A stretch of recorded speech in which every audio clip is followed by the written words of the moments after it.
우리는 지금까지 검사들이 적폐인 줄 알았는데 요즘 돌아가는 꼬라지를 보면 검사보다 판사들이 더 적폐라는 거를 새삼 느낍니다.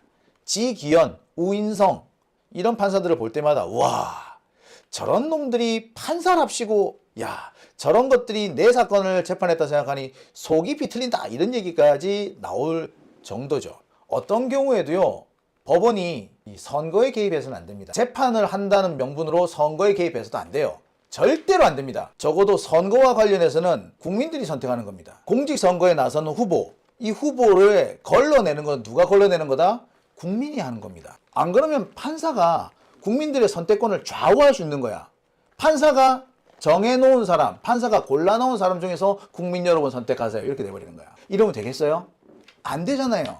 그런 거를 막기 위해서 재판이 정치에 개입하면 안 된다라고 한 거예요. 재판이 정치에 개입하지 말라는 거는 선거에 관한 한 함부로 재판이 끼어들지 말라는 얘기야. 그랬는데 지금 우리나라 법원이 그리고 우리나라 검사들이 또라이지. 지들이 마치 국민들을 가르치듯이 이 후보 안 돼! 이런 식이잖아. 그런 짓을 한 대표적인 인물이 누구야?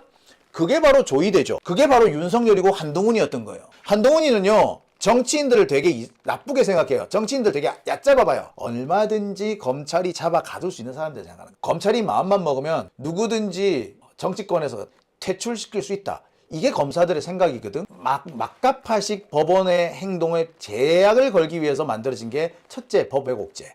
둘째, 대법관의 증언. 셋째, 바로 재판소원입니다. 모두 다 지금 국회 본회의에 계류되어 있어요. 국회 법사위는 다 통과했습니다. 사실 어제 이 법이 통과되기를 바랬는데 통과가 안 됐죠. 참 이 점 아쉽습니다. 민주당이 시기를 놓치고 있는 게 어마무시하게 많아요. 지금 제일 문제가 된 게 뭐다? 검찰개혁법. 원래 설날 되기 전에 하기로 했잖아. 근데 설날 되기 전에 검찰개혁법 아직까지 마무리가 안 됐어요.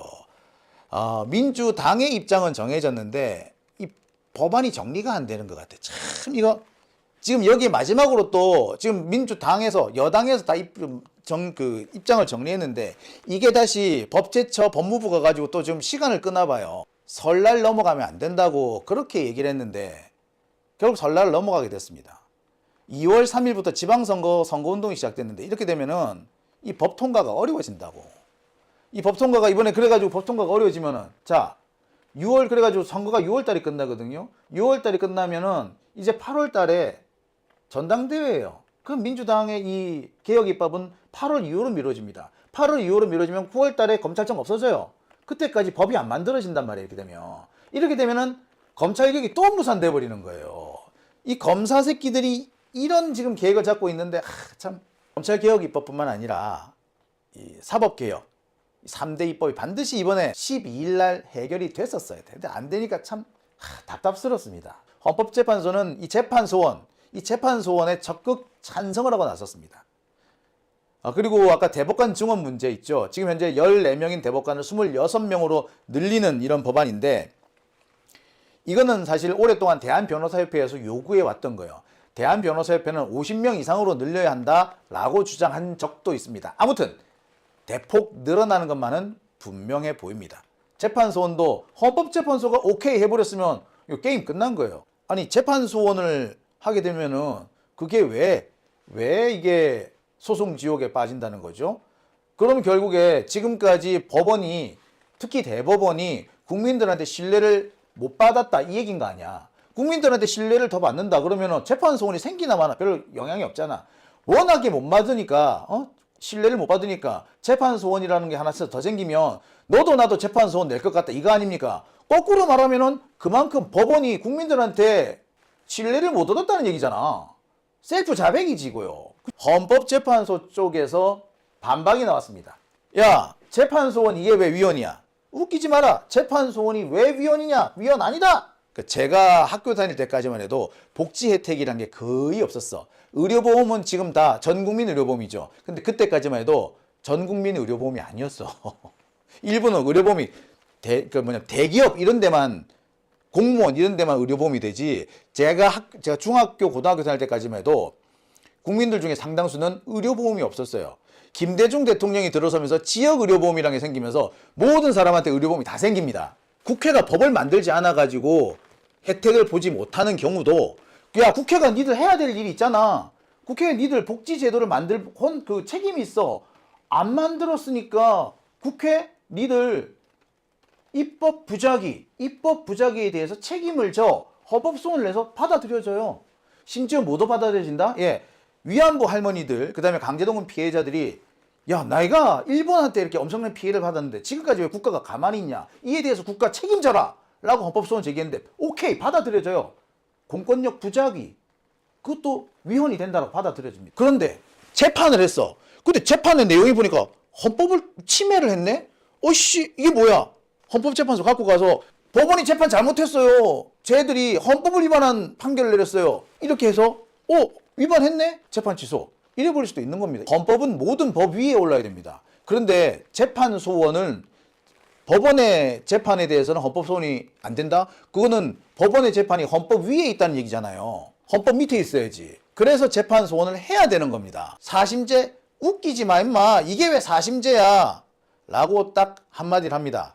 사심제가 되려면은요, 모든 사건이 다 헌법재판소 갈 수 있어야 돼. 그런데 모든 사건이 다 헌법재판소 못 가요. 헌법재판소에 갈 때는 반드시 법원의 판결이 헌법을 위반해야 돼. 위헌이어야 돼요. 위헌. 자, 이런 게 있었습니다. 옛날에 어떤 기업이 세금 문제 때문에 소송을 내요. 그 소송을 내는데 당시 이 법원이 그 원고 패소 결정, 원고 패소 판결, 그러니까 세금 내는 게 맞다라는 판결을 내려요. 그런데 이 세금 낼 기업이 아무리 생각해도 지가 억울한 거야. 세금 관련된 세법을 소급 적용을 해가지고 자기들한테 세금을 내라고 한 거였거든. 아무리 생각해도 이해가 안 된다는 거야. 그래서 이걸 가지고 가서 헌법재판소 갑니다. 요거 이렇게 소급 적용을 해가지고 우리 보고 세금 내라는데 이거 맞습니까? 그러니까 대법원이 헌법재판소가 뭐 이렇게 한다? 소급 적용하면 안 되죠. 땅땅땅 해가지고 위헌 결정을 내려버렸어요. 그랬는데 뭐 대법원이 안 받아들인 거야. 이 사건 지금도 헌재와 대법원 사이를 왔다 갔다 하고 있어요. 대법원이 그 세금 내라고 원고 패소 결정을 내렸잖아. 그러니까 세무서가 그 강제 그 압류에 들어간 거야. 기업은 억울하니까 이걸 들고 헌법재판소로 달려갑니다. 이 재판이 잘못됐고 이 잘못된 재판으로 내가 압류를 당하게 생겼으니 나 좀 구해주세요. 당연히 헌재에서 그래 네 말이 맞네. 이거 잘못된 법이야. 재판이 잘못됐어. 땅땅땅 때려준 겁니다. 그럼 이걸 다시 가지고 가서 법원에 냅니다. 헌법재판소에서 이거 위헌이라는데요. 근데 대법원에서 또 이거를 아니야. 원고 패소 땅땅땅 이래버린 거야. 그게 계속 뱅글뱅글 돌고 있어요. 그거 해결해줘야 될 거 아니야. 미국은 각 주의 대법원이 있죠. 근데 각 주의 대법원 판결이 연방 헌법을 위반한 경우 어떻게 될 거야? 연방 대법원에서 위헌 결정을 내려버려요. 그러면은 각 주 대법원이 판결 내린 거를 연방 대법원이 아웃시킨 거야. 그러면 미국도 사심제게? 미국 연방 대법원에 갈 수 있는 사건이 제한적이에요. 반드시 연방 헌법이나 연방 주요 법률을 위반한 거여야만이 가.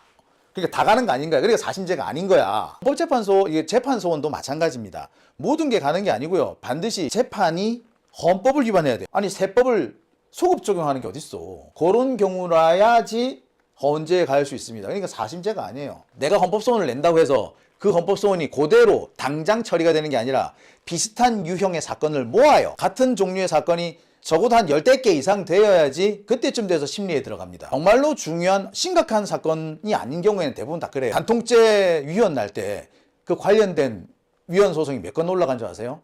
1000몇 건이 올라갔어. 그것도 몇 년에 걸쳐서 여러 차례 걸쳐서 간통죄 위헌 그 소원이 헌법소원이 올라갔단 말이에요. 우리 그 공동체가 다뤄봐야 되겠구나 싶은 정도의 사안이 되어야만이 헌법재판소에서 다룹니다. 사심제라고 보기가 어려운 거예요.